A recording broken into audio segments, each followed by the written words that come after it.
Good morning students. आज हम जो है वो थोड़ा सा हमारा क्लास 10th जो है उसका चैप्टर नंबर 4 रिवाइज़ करने जा रहे हैं। उसमें आपने पढ़ा था कि हमारे पास होते हैं हाइड्रोकार्बन्स जो है वो 3 टाइप के रहते हैं और वो 3 टाइप्स होती हैं जैसे कि एल्केन, एल्कीन एंड एल्काइन। और आपने ये भी पढ़ा कि हमारे पास 2 तरह के कंपाउंड रहते हैं, एक होता है सैचुरेटेड, एक होता है अनसैचुरेटेड। सैचुरेटेड कंपाउंड वो होते हैं जिनमें हमारे पास ओनली सिंगल बॉन्ड रहता है और अनसैचुरेटेड वो होते हैं जिनमें हमारे पास डबल बॉन्ड या ट्रिपल बॉन्ड रहता है। ओके, तो आज हम इनकी नेमिंग करने जा रहे हैं। तो आप सभी को राजे पता है कि अगर हमारे पास 1 कार्बन हो तो उसे मिथ बोलते हैं, 2 इथ, 3 प्रोप, 4 बट, 5 जो है पेंट, 6 जो है hex, 7 hept, 8 oct, 9 non, 10 dec, 11 undec, 12 dodec. ठीक है जी, आप सभी को इस बात का पता है। फिर इसके बाद नेक्स्ट आता है हमारे पास कि ये जो हमारे पास हाइड्रोकार्बन्स हैं, जो मैंने बोला एल्केन, एल्कीन, एल्काइन या जो भी हम पढ़ेंगे उसमें मोस्टली कार्बन और हाइड्रोजन रहेगा। कार्बन, हाइड्रोजन, ऑक्सीजन, ये तीन जो एलिमेंट है इनसे कंपाउंड बनेंगे। तो जो कार्बन है उसकी पहले हम 2 प्रॉपर्टीज़ रीड आउट करते हैं कि जो कार्बन है वो टेट्रावेलेंसी की प्रॉपर्टी शो करता है। टेट्रावेलेंसी मीन्स वो खुद के साथ 4 बॉन्ड लगाता है, 1 2 3 4, तो ये है टेट्रावेलेंसी। कैटिनेशन का मतलब होता है खुद के साथ बॉन्ड बनाने की कैपेसिटी रखता है। जो कार्बन है खुद के साथ बहुत सारे कार्बन जोड़ सकता है कि ये कितने सारे हो सकते हैं, 10,000 जो हो सकता है, 10,000 के ऊपर लाख भी हो सकता है, ये काफ़ी सारे कार्बन हो सकते हैं। आप बोलोगे कि ये जो 10,000 है या जो लाख कार्बन में बोल रही हूँ तो ऐसा कौन सा कंपाउंड है। हमारी सराउंडिंग में जो प्लास्टिक प्रोडक्ट रहते हैं, तो जैसे कि पॉलीथीन हो गया या फिर हमारा बकेट है या मग है, ठीक है, तो प्लास्टिक का जैसे कोई भी हमारा घर में सामान है वो सारे जो हैं वो कार्बन के मिश्रण से बने हैं, उसमें कार्बन और हाइड्रोजन का मिश्रण लगा हुआ है। अब इस प्रॉपर्टी को बोलते हैं कैटिनेशन। तो अब हमने ये पढ़ लिया कि एल्केन, एल्कीन और एल्काइन होते हैं। तो एल्केन को लिखने का जनरल फार्मूला क्या रहता है, CnH2n+2। एल्कीन का CnH2n और एल्काइन का CnH2n-2। मीन्स अगर मान लो आपको डाउट है कि ये कंपाउंड एल्केन है या एल्कीन है या एल्काइन है, तो आप इसमें पुट करके देखो, काउंट करो how many carbon are there. जैसे अब मान लो इसमें है how many carbon are there, इसमें 3 कार्बन है, तो इसमें पुट करो आप 3, तो 3 to 6, 6 और 2 8, तो इट मीन्स 8 हाइड्रोजन होंगे। 3 और 3 6 और 2 8, ठीक है, बिल्कुल सही है, ये एल्केन की कैटेगरी को ओके कर रहा है। तो जैसे मान लो एल्कीन है, पर एल्कीन मुझे नहीं पता कि वो एल्कीन है। वैसे तो एल्कीन की पहचान ये रहती है कि उसमें डबल बॉन्ड लगा हुआ होता है और एल्काइन की पहचान ये होती है कि उसमें ट्रिपल बॉन्ड लगा हुआ होता है। अब मान लो राजे हमारे पास है एल्कीन, तो अब एल्कीन में डबल बॉन्ड होता है, तो पहले तो ये आइडेंटिफिकेशन होगी है कि ये एल्कीन है, ठीक है। तो अब मान लो मैंने चेक करना है कि जैसे मान लो यहाँ पे मैंने नाम बोला आपको कि जितने कार्बन होंगे, आपको कार्बन से उसका नेम पता चलेगा। अब राजे अब मान लो मैंने इसका नाम ब्यूट लिखा है, तो कार्बन काउंट करो 1 2 3 4 कार्बन है। आप इसमें पुट करो तो C4H2n, तो C4H8 होने चाहिए। तो देखो इसमें 8 है, 3 4 5 6 7 8, बिल्कुल सही है, तो इसे हम ब्यूटेन पढ़ेंगे। ऐसे ही हमारे पास आता है नेक्स्ट जो एल्काइन रहते हैं। अब जो एल्काइन होते हैं इनमें हमारे पास ट्रिपल बॉन्ड रहता है, इसकी पहचान ये रहती है। इसका जनरल फार्मूला है CnH2n-2, तो इसका जनरल फार्मूला ये रहता है। अब राजे मान लो मैंने ये चेक करना है कि ये एल्काइन है। वैसे तो पहचान ये है कि ट्रिपल बॉन्ड जो होता है वो एल्काइन होता है, लेकिन ये कौन से वाला एल्काइन है, तो उसको चेक करने के लिए जनरल फार्मूले में के कार्बन देखो कितने हैं। अब मान लो मेरे पास 3 कार्बन है, 1 2 3, तो 3 कार्बन है। अब 3 कार्बन को क्या बोलेंगे, पेंट। अब इसमें ट्रिपल बॉन्ड लगा हुआ है तो क्या बोलेंगे, नहीं सॉरी, 3 कार्बन को बोलेंगे प्रोप। अब ट्रिपल बॉन्ड है तो आइन, तो प्रोपाइन हो गया। अब नेक्स्ट बात, अब जैसे राजे, अब एक और बात कि बच्चों के माइंड में ये रहता है कि चलो ये तो सिंगल बॉन्ड है, इसका तो कोई वो नहीं है, अब इसमें डबल बॉन्ड है।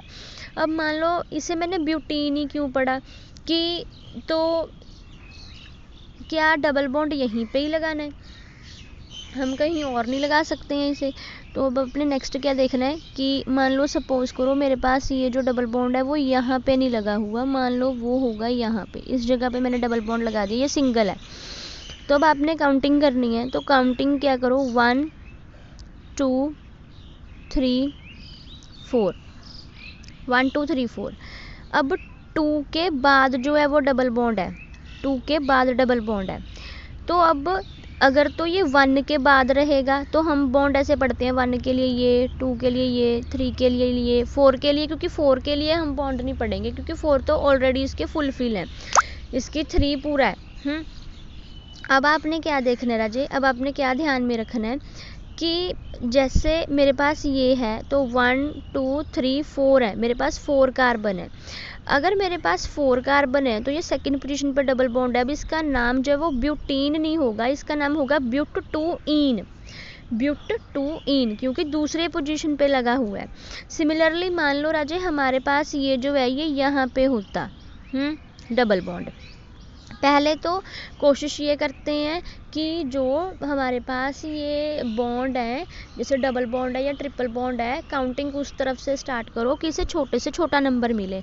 तो अगर मान लो ये इस तरफ लग गया तो इसका नाम हो सकता है, तो इसे 1 2 3 4 एंड 5, तो इसे हम ऐसे पढ़ेंगे 1 2 3 4 5, ठीक है। अब अगर तो इस तरफ से पढ़ते हैं तो 2 के बाद डबल बॉन्ड आता है, ठीक है।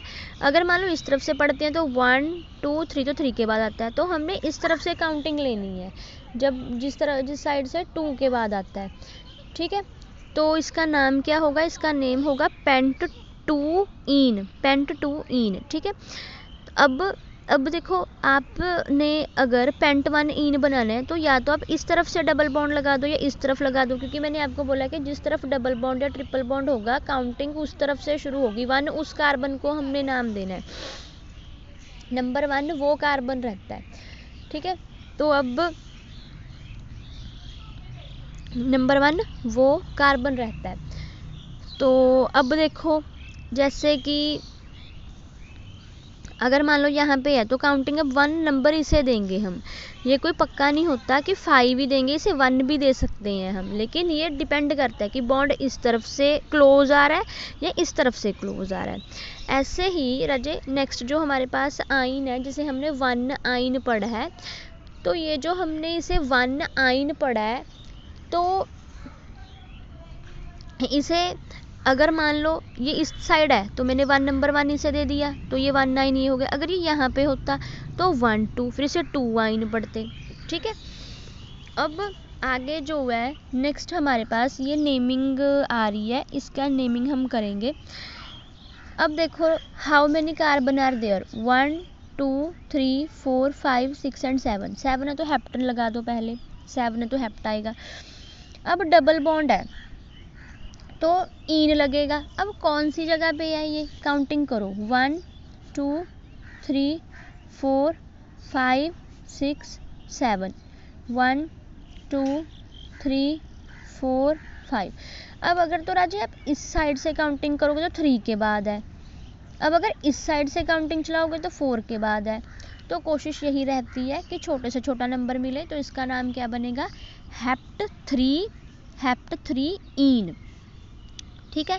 अब ऐसे ये है, इसको आप देखो इधर से कर लो 1 2 3 4 5 6 7 8, 1 2 3 4 5, 4 के बाद है, 4 के बाद है।